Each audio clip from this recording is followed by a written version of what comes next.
My colleague Rita Tinina about Anne Kananu's position as the governor. It's so near, but yet so far. I like the she's put it in that story. So bring in Danstan Omari, political analyst who's also an advocate, joining us from Maseti Center Studios. Good morning, Wakili, and thank you so much for joining us here on KTN News Center this morning. Thank you very much, Brenda, and viewers of KTN News. Good morning. Now let's get straight into this. We begin this conversation with the whole process of vetting and swearing in Anne Kananu as the Deputy Governor of Nairobi. Talk to us about the legal and the constitutional loopholes that have been there, or rather the County Assembly created when conducting this entire process as of last week Friday.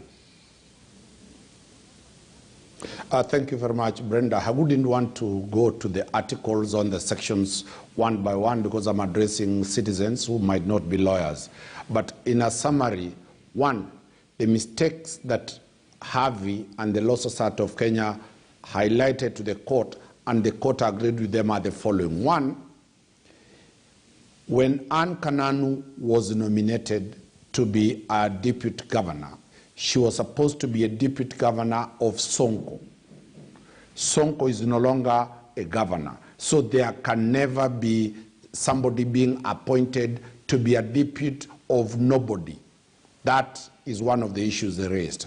Number two, when the vetting was done, remember the ruling that vacated the court order stopping the vetting was given at 8:30, around 8 a.m., which raises the question, does the judiciary work before 9?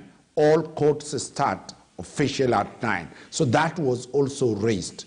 The court found out that that was a normality. The third issue that was there is that there is a gazette notice by the IEBC declaring a by-election on the 18th of February. That gazette notice has not been vacated. It has only been suspended. Therefore, any process of swearing in Anne Kananu was going to raise fundamental issues. But then Wakili didn't the County Assembly. The other issue. Okay, just go to the fourth one, then I'll ask you my question later on. Go to the fourth one. Go to the fourth point. The fourth issue that was there is that under Section 32D of the County Governments Act, a deputy governor must be officially be appointed by a substantive governor who is elected, who has the universal suffrage and the sovereignty of the people of Nairobi under a seal and in writing before that person is sworn in. Anne Kananu could not be appointed by Mutura, who is not a substantive governor. So raising very many legal issues, the court agreed that yes, there might be a lacuna, and that lacuna of law cannot be dealt with one judge. It will be dealt with an even bench of not less than 3 judges to be appointed by the acting Chief Justice. And that matter, meanwhile, Anne Kananu cannot assume office. But then, Wakili, didn't the County Assembly see all these loopholes when they were conducting that vetting exercise and swearing in Anne Kananu as the Deputy Governor last week on Friday? The argument that was being done at the County Assembly was that we've seen a very funny way of doing dealing with the issues in this country. You do an illegality and beat the timelines. Once you beat the timelines, then the court will give you time to regularize. This theory has been propounded for quite some time. When the security laws were being passed, Senate was bypassed. Parliament went ahead, passed the laws alone. When they went to the president, he assented. When the matter was challenged in the courts, the court allowed Parliament to regularize that in 3 months' time. Right. The second issue is this one. So they thought that if they will be able to swear in Anne Kananu, once Anne Kananu becomes a governor, you cannot remove her through the court process. It is by miracle that they never succeeded to swear her in yesterday. Because had they sworn her in, I'm telling you, Anne Kananu could not be, the only ways to remove her could be an impeachment, resignation, death, or through a by-election. But then, Wakili, just from your explanation as to why, Anne Kananu's vetting process and the swearing in of the deputy governor has been termed as illegal, then that means she's currently in office illegally, based on the process you've taken us through. That is now the second phase that we are going to. Is she actually, did Mutura have the power to hand her over the county to her? She doesn't. Mutura was sworn in pending an election to be the acting governor for 60 days. Does Mutura have that capacity to now say unilaterally, I hand over to somebody who is illegally in office? So that is the next phase, and it will be one of the issues that are likely to be determined by the judge, the bench that will be constituted. All right. So, Wakili, let me just point out something that has caught the attentions of Kenyans, including myself, when I was going through that court ruling that was given yesterday, suspending the swearing in of Anne Kananu as the governor of Nairobi County.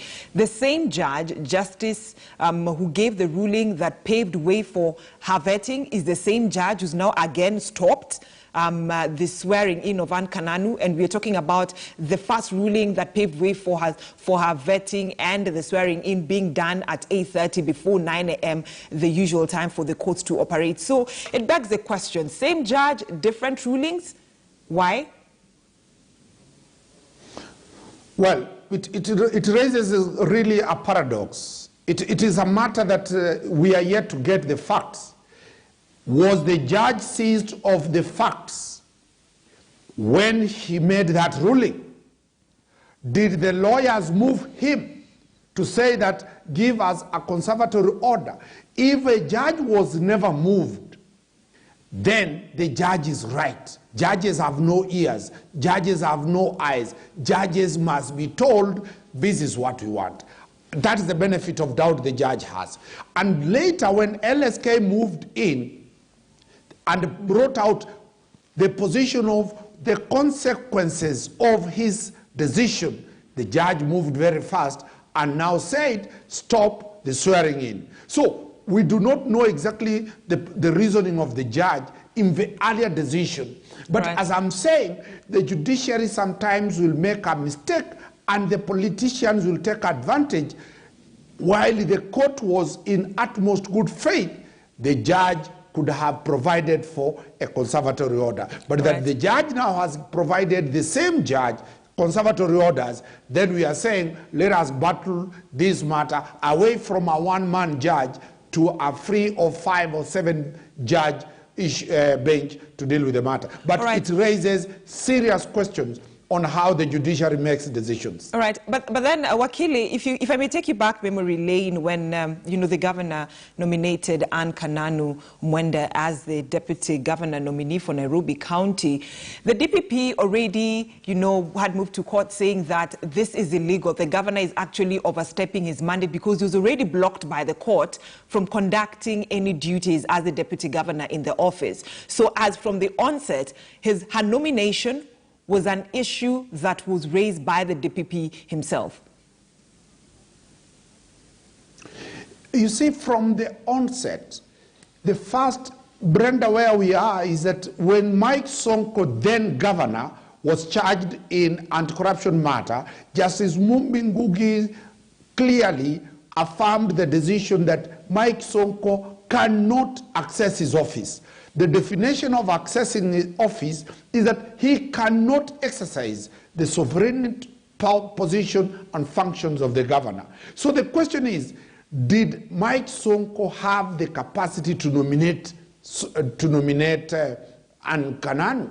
That was resolved when the president, His Excellency President Uhuru Kenyatta, wanted the NMS to come to birth. They ignored that decision of the court and took Mike Sonko to State House, and Mike Sonko purported to transfer functions of City Hall to the national function. Therefore, it goes without saying then that they could not also raise the question of whether he had power to nominate Anne Kananu. But by position of the law is that he didn't have the capacity to nominate Anne Kananu, and therefore That is why the DPP went to court to challenge that. And as we stand now, the appointment of Anne Kananu is a nullity ab initio. It is null and void from day one. All right, but then Wakili, then why was the county assembly hell-bent to have Kananu, vetted and on the same day? Like, things are moving so fast. The vetting process never even lasted for 2 hours. Then here we are, you've been vetted. The next thing in the afternoon, within hours, you're sworn in. Days later, we want you to be the governor of Nairobi. Things are moving so fast. So why is the county assembly so fast in having Anne Kananu as the governor of Nairobi? Yet the legality, there's still questions about legality and constitutional loopholes in this entire exercise. You know, Brenda, I'm a Kikuyu, and I listened to the president talking Kikuyu yesterday. He did admit that he initiated the ouster of Mike Sonko. Can you remove him from what happened in the vetting? If he is the one who initiated clandestinely the ouster of the governor, then definitely he had a plan on how the next governor will come to the office. Only that the courts have spoiled the party for His Excellency, my president. So it is politics, and this is where we are saying as lawyers that the rule of law must apply. The impunity, the lack of respect of court orders, the lack of respect of procedural procedures to be followed must come to an end. And therefore, whatever the political class, whatever the deep state wanted to be done in Nairobi has fallen back totally, and the definite answer is that Nairobians who under Article 1 have the sovereign power will be given a chance to elect their next governor. Right, so Wakili, allegedly, the big state allegedly, quote unquote, you're saying that probably are behind, that vetting process of Anne Kananu wanting her to be the governor of Nairobi, the third governor of Nairobi. Is it as a way of trying to play politics with it, trying to avoid the Tanga wing in capturing this seat because it has a strong support when it comes to the hustler versus the dynasties in the country during this political time of the by-election in Nairobi?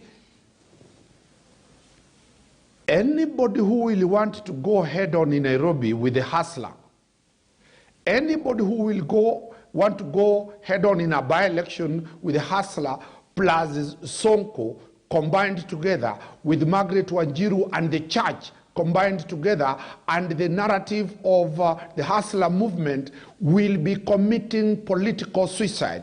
So the deep state could not and were looking for all ways to ensure that there is no by-election, so that there is no litmus test whether they have numbers. So this is the reason, the paranoia that the deep state has. The reality on the ground is we might not be in agreement with the way and mannerisms and the way of how Sonko conducted the county. But in terms of the popular support, Sonko and the hustler seem to be doing 80% support base in Nairobi. So that is what informed the deep state to avoid. But now, if the court now orders that there is a by-election, what will happen? Allow me, Brenda, to also apologize to the IEBC. On yesterday talk show I had, I did indicate that the IEBC had consented for the by-elections to be suspended. I have learned that that was not the position. It is the judge who ordered that the by-election to be suspended. In fact, that being aside, nobody is ready to face the hustler in Nairobi. In fact, I was about to ask you that, Wakil, about that statement that you made, because, I mean, IEBC suspending the by-election, yet after, Mutura, the acting governor of Nairobi, who's the Speaker of the County Assembly, announced for the vacancy, IEBC went ahead and also started the preparation plans. And it's good you've explained that. But then are we looking at a position whereby the courts are likely to suspend the clearance of Anne Kananu as the deputy governor, which was to pave way for her position as the governor of Nairobi? The courts are likely to come into the rescue of the IBC. I can't confirm that I did talk to the IBC chairman yesterday, Chairman Chebukati, who clarified that question, and I've said that my apologies go to that. Number two, if the courts are going now to look at the process of Sonko's, there are two questions. Was Sonko impeachment regular and within the law? Once the court looks at that, I'm telling you, Sonko is likely to be brought back as the governor. The procedures were totally flawed. As the president said in my mother tongue, he said that he initiated the process. Wakili, allow me to cut you short. Just make it clear for us. You're saying that as much as the court will be looking at the vetting and actually the clearance of Anne Kananu as the DG of Nairobi, the courts are likely to start first by hearing the impeachment against Sonko by the Senate? Well, that's what I'm saying. If anybody who looks at the orders of Justice Murima, all the files associated to Nairobi and the question of deputy governor and governor have been consolidated and forwarded to the acting Chief Justice. Once all of them appear before the Chief Justice, they will be allocated to a bench. The bench will definitely consolidate all these matters into one. The first question that will be determined is whether the process to impeach Sonko were valid. If the procedures were not followed, therefore, the question of Kananu does not arise because Sonko will go back as a governor. And that is likely to be the scenario. And that is what we'll be saying. The rule of law will be restored. If they find that Sonko was impeached wrongly, then the next question will be, did he have the power to nominate Kananu? Third, after nomination, was the vetting done properly?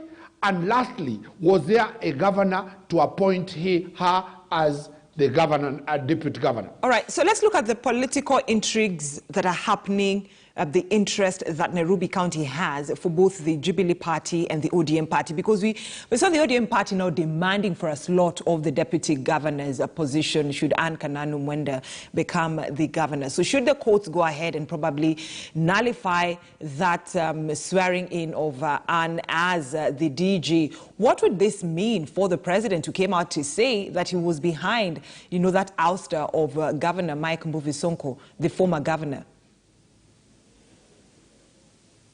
I've always cried when I see my president not getting proper legal advice. He has people who are paid by us to advise him. He's going to admit that way openly. He never was advised that the LSK decision might stop that. He thought that he will influence Kananu's ascendance to power, and that is why they spoke to us in our mother tongue in the morning. Now, the egg is all over his face. That is very bad. The bureaucrats need to be fired. The president needs to sack his advisors, especially the legal political advisors. Number two, there seems to be a major problem at the AG's office. Either the Attorney General is not providing proper legal advice on how to deal with these matters, or he has slept on his job. So we are likely to see an embarrassed president. Number two, how does it play politically to Raila Odinga and the ODM wing? Raila Odinga is already asking that I don't care about the procedures, I only want the deputy governor. So the question that we are asking, where did that Raila Odinga, who swore that he is the defender, after Martin Shikuku left the platform, he is the defender of the rule of law. He wants benefits to benefit from remnants of impunity and illegality. Really, it is a big problem. Politically, it gives the hustler a big support, a big kudos that he seems to be the only person who's standing by the rule of law. Although still, he has not been in support of the fidelity of the law, but circumstantially, now the hustler seems to be that with his wheelbarrow, he is talking the language of the masses. All right. The hustler with his wheelbarrow talking the language of the masses. Wakili, let me try and be the devil advocate over here. Let's look at the other side of the coin. So the courts go ahead and say that, that process of vetting and swearing in of Anne Kananu as the DG is legal, it's okay. And the impeachment motion against Sonko by the County Assembly and the Senate was right, so he doesn't need to come back as the governor. So what happens? What will happen to NMS? Because the deal that was signed between the NMS and the national government was between the former governor and the national government. Then now hence comes in Anne Kananu as the governor. Let's look at the other side of the coin. So what happens now to the NMS? Will it stop operating? Or there's another deal that needs to be signed? That everything, the court has declared that every process is clean. Then if the court makes that decision, the deed that was transferred by a governor validly in office. Under the principle of perpetuity, whatever Sonko signed is lawful. If Kananu is admitted and sworn in as a governor, she cannot move away from the deed unless she moves out of that deed pursuant to the exit clauses that were agreed, negotiated, and signed. So it is the same way when President Kibaki retired, whatever agreements he had signed, Uhuru cannot move away from them. So that transfer deed will remain. All right. And remember, that transfer deed was challenged in court. The court allowed the County Assembly to regularize that process. And I think by now it has been regularized. It went for public participation. It went to the County Assembly. It is now a valid legal document. All right. All right, Wakili, on that point, I'd like to say asante sana for joining us here on KTN News Center this morning, talking about Anne Kananu, the Deputy Governor of Nairobi. Wait to see how that court process will be. Will it pave way for her swearing, or will it continue finally block her swearing as the governor? We wait and see. A developing story. We'll continue giving you more updates. So far, you're up to date with what is making the headlines in the country. Fast commercial break here on KTN News Center, but keep it KTN News for much more.